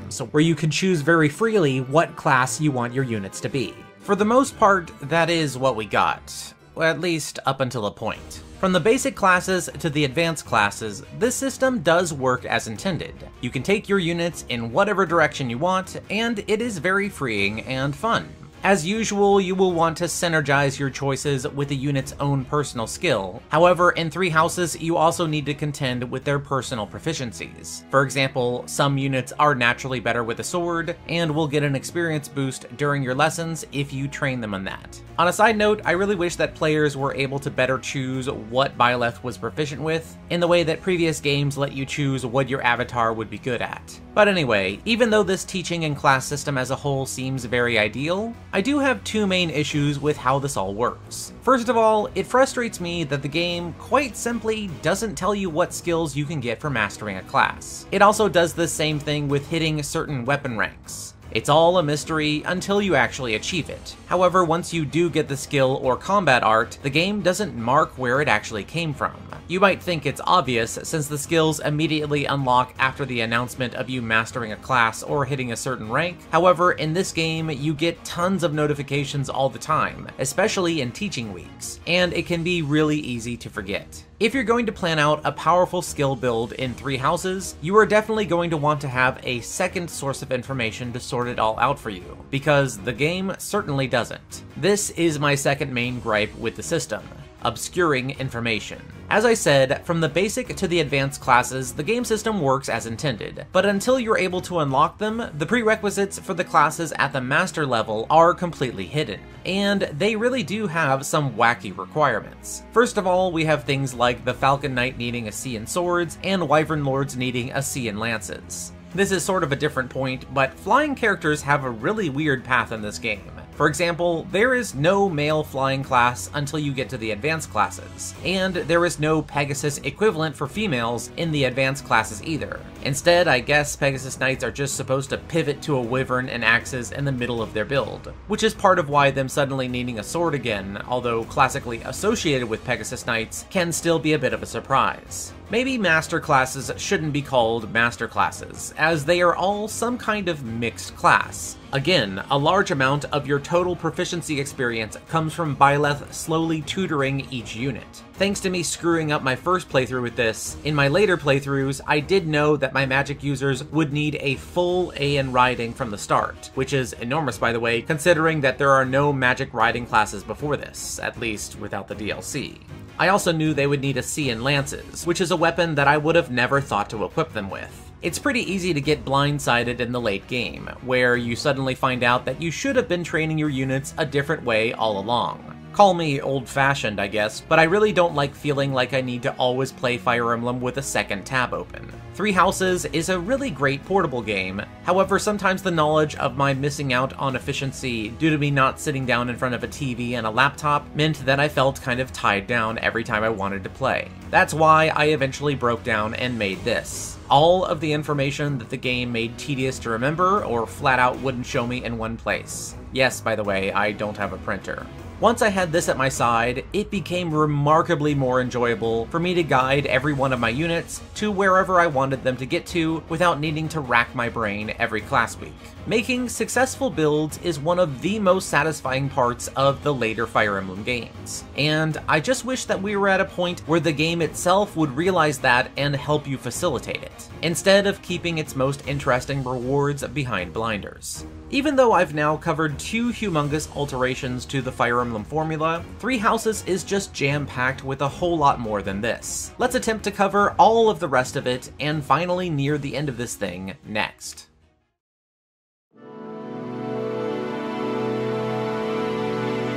Even though this section of the video is meant to house all of the smaller parts of the gameplay experience on offer that I didn't think were significant enough to devote entire chapters to, a few of these do still represent very radical changes to the series. They just need less words to explain. For example, the new battalion and gambit system. They massively change how you approach many problems in a way that I haven't yet seen in this franchise. Also, I freaking love them, although I didn't realize how much I would like them at first. Let's take a step back. Early on in Three Houses, you will gain access to an additional kind of well, I guess it's easiest to consider it an item, but it's basically an equipable little group of mini-soldiers who are not represented in battle from the regular top-down angle, although they can be seen if you go into the zoomed-in warrior-style angle that is pretty much impossible to actually play the game in. Anyways, equipping battalions to your units gives passive buffs to certain stats, depending on the type of battalion they are, and also give you access to certain tactical actions which are called gambits. Gambits function a bit like weapon skills, but are more limited, having a set number of times they can be used per battle. A unit hit by an offensive gambit loses the ability to move and lowers their stats by 10%, as well as having other effects like damage over time by being on fire, or forcing the target to reposition, depending on which battalion you equipped and what gambit came along with it. There are defensive and support gambits as well, which can be equally, if not more powerful than the offensive ones. Group heals are nice and all, but the really good stuff comes from support gambits like Impregnable Wall, which turns all incoming damage to 1, a literal lifesaver on hard mode and especially on maddening mode. Or there's also Stride, which gives all units in a very large area plus 5 movement for the turn, which mixed with some high movement classes can let you storm around the battlefield with incredible mobility. This kind of power is why uses of these gambits are limited by not 1, but 2 different systems. In addition to simply having maximum uses per battle, battalions also have their own kind of health bars that go down as your unit gets damaged, stopping you from using them any longer if the battalion's health bar runs out. On normal, having battalions and gambits at all kinda confused me. Normal is already a cakewalk for anyone with even a modicum of Fire Emblem experience, and when you don't know how to get the really powerful support battalions, the offensive gambits especially just seemed like extra stuffing in an already packed game. When you can pretty much always kill any enemy with one attack, a somewhat more powerful move that enemies can't counterattack to, and also usually die instantly from, seems pretty unnecessary. It wasn't until I got to hard mode and beyond that I started to understand what they were there for. When enemies are actually a threat, the ability to stop their oncoming charge in its tracks is a huge advantage, one that you need to master in hard mode and move beyond mastering in maddening mode in order to succeed. Gambit powers are fueled by the new Charm stat. This was part of the reason why my maddening run was full of just as much tough combat as there were frequent tea parties, a side activity that can increase your and your guests' charm. Helping you out against normal foes isn't the only well-implemented use for them. This system is also built directly into countering the last major addition that I somehow haven't mentioned yet, the new demonic beast enemies. While demonic beasts at first seem to be nothing more than multi-square bodied enemies, it is the way that offensive gambits, with their often multi-square targeting attacks, play into breaking down these beasts' shields that cover each square of their body, work together brilliantly. The main area that you hit immediately breaks, while the other areas affected become half broken. If you manage to break them all, the beast will be stunned, allowing you to pound on them with impunity and trying to break through their multiple health bars. Learning about how to synergize my gambits, not only tactically from their effects, but also geographically from their effect areas, became its own enjoyable dynamic to me. And even though demonic beast encounters can tend to get a bit spammy, especially in certain paralogs and late game missions, the possibility of this enemy type showing up does do a good job of forcing players to remember to pack enough offensive gambits to be ready for them. You can't just bring all the overpowered support ones. Keeping things vague in order to avoid story spoilers in this gameplay section, I will just say that the few battles against demonic beasts that were even larger, meaning the ones that take up 3x3 squares, were even more enjoyable for me to puzzle out on how to break their guards and deal with them. They require a whole nother level of gambit coordination, often straining your ability to even still break them when your maximum uses get close to being used up. These were probably my favorite boss fights in the whole series. With the biggest features of Three Houses covered, it's time to start winding down with a list of the few odds and ends that I feel I need to mention before we get to the finish line. First of all, I'm not really sure that I like having the weapon triangle system be only barely present. The way it functions now is that no weapon has an inherent advantage against any other type. When hitting certain weapon ranks, exactly B for the triangle weapons, your unit can learn an ability, either Axe Breaker, Sword Breaker, or Lance Breaker. By equipping this skill in one of your limited skill slots, it allows you to have a 20% hit bonus and avoid bonus when fighting a unit holding the classic weapon type that they counter.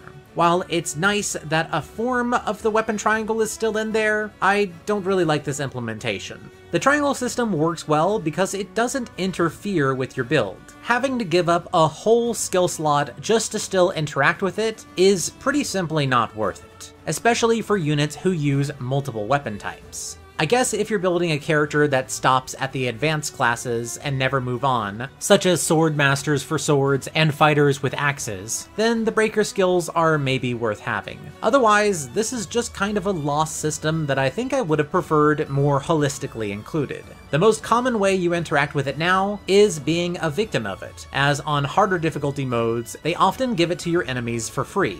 So even though you probably aren't benefiting from it, it is still something that you need to be very aware of. Thankfully, being aware of what skills your enemies have at all is something that is a lot easier to recognize thanks to the next little detail that I really like. Normally, I find it very tedious to constantly check up on enemy stats in other Fire Emblem games, but in the later games which start adding skills to the characters, there's also the additional tedium of looking at and remembering what enemy units have what skills that can totally wreck you. For example, if there's a thief type unit out there that can just walk right through your battle line and one-hit kill your healer. One probably underrated change that Three Houses has is just simply the fact that for the first time ever, we are playing Fire Emblem in HD. With an HD resolution comes a whole lot more pixels and HUD space for information. Now, with a single glance at the screen, you can very clearly see these skills, something that was possible on the 3DS, but I find a lot easier here on a better HUD and also being on the screen that I am actively focused on. As I said, it's a small thing, but I found it really nice, and I noticed it making my harder mode playthroughs more enjoyable than I thought they were going to be. I almost forgot to mention the new threat range system, a small but impactful little quality of life change. Being able to see lines of aggression suddenly link you and your foes is brilliant. It prevents the player from making a lot of stupid moves due to them not taking the time to measure out every single enemy's distance and then combine all of those in their head. I spent so much time with Three Houses that I almost kind of forgot that these were a new thing, but I think they're wonderful. Next up, the new fist weapons are just really interesting. They are fairly newcomer friendly, unlike the addition of daggers and kunai into Fire Emblem Fates. And these fist weapons can be really powerful, but once you start to realize the value of mounted and flying units, especially in this entry, eventually these fist weapons, which can't be used when mounted, get left in the dust. Even if they do get outpaced, I think they're a successful weapon type addition that I certainly wouldn't mind seeing return. Okay. Now let's talk crests and crest weapons. They're kinda neat. I appreciate how they are a revisiting of, and also a reining in of, the Holy Blood system of Fire Emblem IV. Crest users are important to have in your army, but they don't mean that those units completely overshadow other characters. Crests don't make your units inherently better. They just have some better weapon choices. However, overusing those weapon choices is also better managed here than in Fire Emblem IV. While you can still repair them, they are a lot more expensive, both monetarily and also material-wise, to keep on bringing back to full.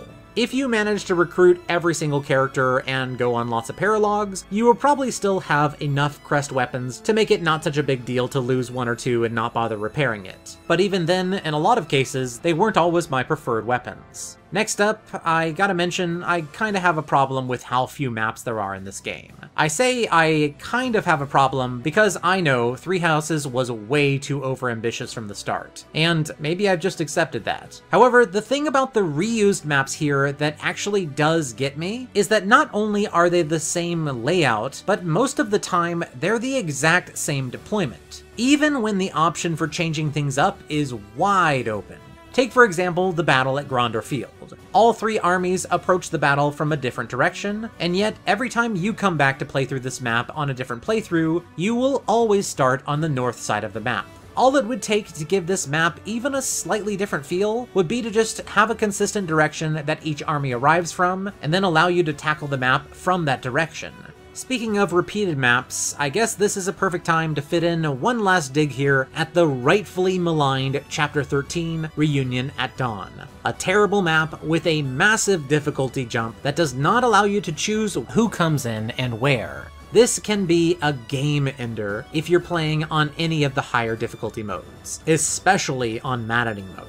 My own maddening run through it was only possible due to me already knowing what was coming, and of course, I was running a bit of a meme all-flyers build that allowed me to just hide out of the way and either avoid or take on the dangers it had completely at my own speed. By the way, yes, flying units are as broken as they've ever been in Three Houses. Cavalry are nice, but a whole army of flying units, all with reposition, is some of the most silly fun I've ever had. If you haven't, try it out.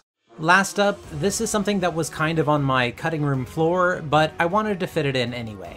Yes, I did buy the expansion pass for Three Houses, and originally I planned to make a whole chapter about it. The side story segment of 7 additional chapters is a nice little mini campaign, and it gives players a brief chance to meet the 4 new playable characters and try out their new classes. Also, the story basically spoils a large amount of the big final conversation of Silver Snow, making a playthrough of this game's worst path feel a lot less necessary.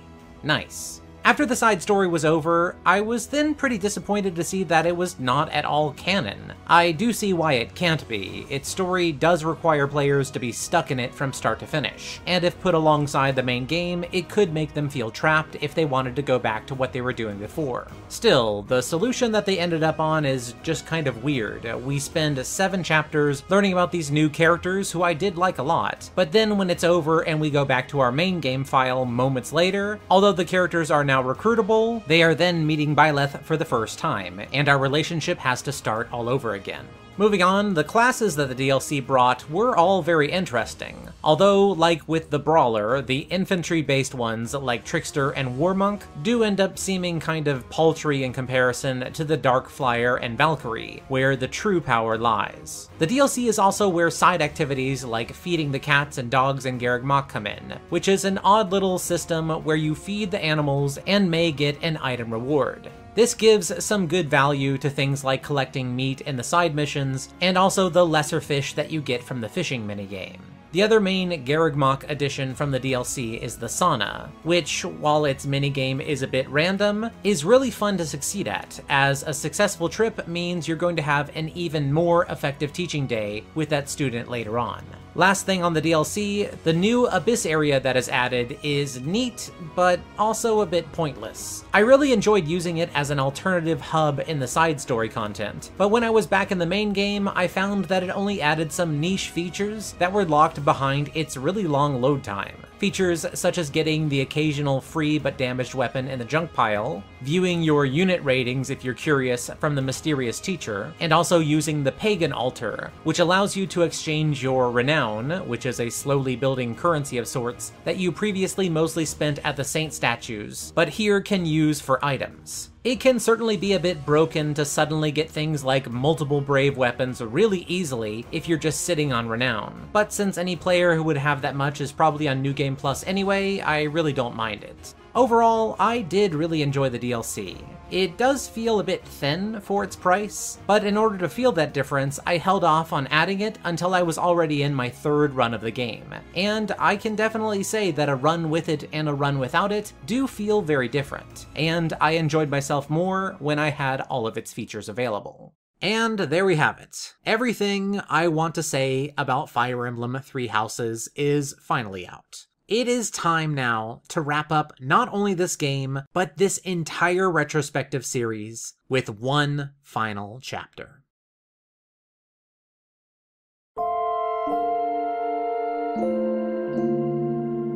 Back in the winter of 2018, yes, 2018, my channel was in kind of a transition period. I had just finished all my coverage of Hyrule Warriors and Fire Emblem Warriors, the latter of which was my first experience touching anything related to Fire Emblem. At that time, I was more known for short guide videos. However, repeating the same formula over and over again, especially for the humongous rosters of Warriors games, had me feeling very creatively unsatisfied. I wanted to do something different with my channel. After a couple of months, the time had finally come. In March of 2019, I returned to YouTube, simultaneously changing my channel name from ShaneBrained to ShaneBrained. and announcing the passion project that I had decided on, the Fire Emblem Retrospective. Me, a person who had never played any Fire Emblem game, going through the entire series, one by one, never looking at what would be coming in the future, so I always would have a fresh take on every entry.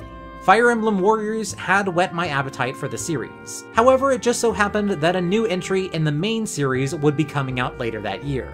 Of course, you already know that game was Fire Emblem Three Houses. Now, this is kind of ridiculous, but at the time, I actually thought that I might be able to finish all of the games in the series, as well as the retrospective videos, all within the same year.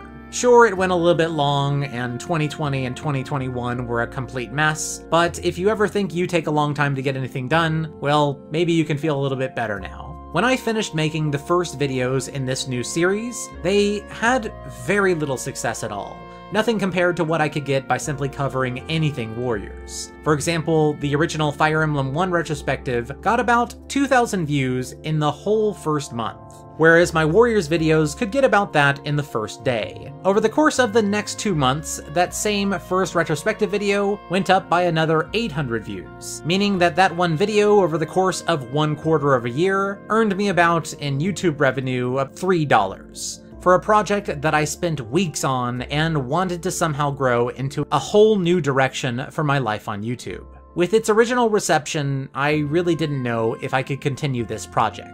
I decided that fan funding would have to be the way to go, and so I set a goal that was similar to about how much I would make on a bad month in YouTube, $100 each month through Patreon. This wasn't going to be enough to really make a big difference, but it was also for me to see if people even cared what I would have to say about the series at all. What I discovered back in 2019 was that even though I would not see a significant growth in subscribers as I became wholly focused on this one series, the Fire Emblem community had passion.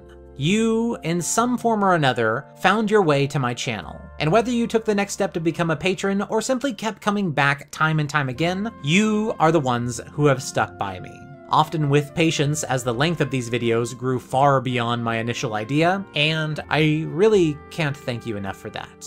Fire Emblem Three Houses is the end of the road, but when I think about it now, I mostly just see the journey that I took to get here. This series is kind of beyond me now.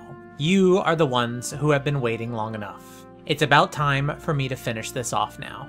I think in my analysis, I probably came off as feeling way more negative on Three Houses than it actually sits in my mind. Like with many other entries in this fantastic series, it maintains the feeling of Fire Emblem, while also grasping wildly at so many new ideas that it nails with precision or frustratingly misses the mark on, but in a way that you can totally see what they were going for, and just wish that they had been able to better execute. In totality, some frustrations here and there do not outweigh the incredible amount of great experiences that I had in playing this game. It's hard, if not impossible, to nail everything, or even close to it, when going this far into unexplored territory. And honestly, I really praise the developers for trying to go so far out of their comfort zone. While other modern series choose to stagnate, Fire Emblem keeps trying to go beyond, and I respect that. It's silly to ask whether I recommend this game or not. Of course, I recommend Three Houses. It is a fantastic game. One that I wouldn't say is necessarily right for everyone to love, but one I would definitely say is right for everyone to try. Even with the absurd amount of time that I put into it, I know for a fact that someday I will experience it all over again. This is the game that I have anticipated for longer than any other game in my entire life. And considering the journey I had along the way, and just how special it was to me in ways just as personal as not, I did not make the wrong choice at all. Thank you for helping me take the right direction. And well, that's it, everyone. This is not the end of this channel, nor even Fire Emblem things related on it. Thanks to the many people who pitched in to support the series, I have hit all my Patreon support goals repeatedly, far enough to secure videos covering the other Fire Emblem spin-off games that I promised, such as Tokyo Mirage Sessions #FE, Fire Emblem Warriors, and all of the Shozo Kaga games from after he left Intelligent Systems, those being Tearing Saga, Berwick Saga, and Vestaria Saga. Those videos will have a full look at each game. However, I'm thinking about covering all of them in the course of 2 to 3 videos. Also, I will be covering the new Nintendo Warriors game, Fire Emblem Warriors 3 Hopes, although that will at first be on my Warriors-only channel, Warriors Dojo. In addition to all this, I'm also planning on turning all of the story synopsis chapters in my retrospective videos into separate releases on ShaneBrained. Story synopses are a whole genre of videos on YouTube, and I just happen to have 16 very detailed synopses of the Fire Emblem series, and I figure a lot of people would probably like to know what happens in these games. Some of these might require some tweaks, such as new voice recording so that I can fix some of my early mispronunciations, and possibly some new editing. Maybe not though, some of those early editing jobs are kinda charming. After all of that's said and done, well, I guess I'll have to decide what I'm going to do next. I do know that I want to have more Patreon polls to help me decide what projects to go with. If you want to have a part in the future of this channel, then as always, you can check out my Patreon link in the description and on screen right now. And that's it. I've said it all before, and I'll say it again one last time. Thank you so much, everyone. See you next time. Love you all. ShaneBrained out. Big thank you to my top patrons Dink, DW7 Still Rules, Henry Gutierrez, John Morrison, Ryan Poe, and Shin Lu, as well as to all my other patrons. If you'd also like your name to join this list of people supporting the channel, please check out the link in the description. Thank you all very much.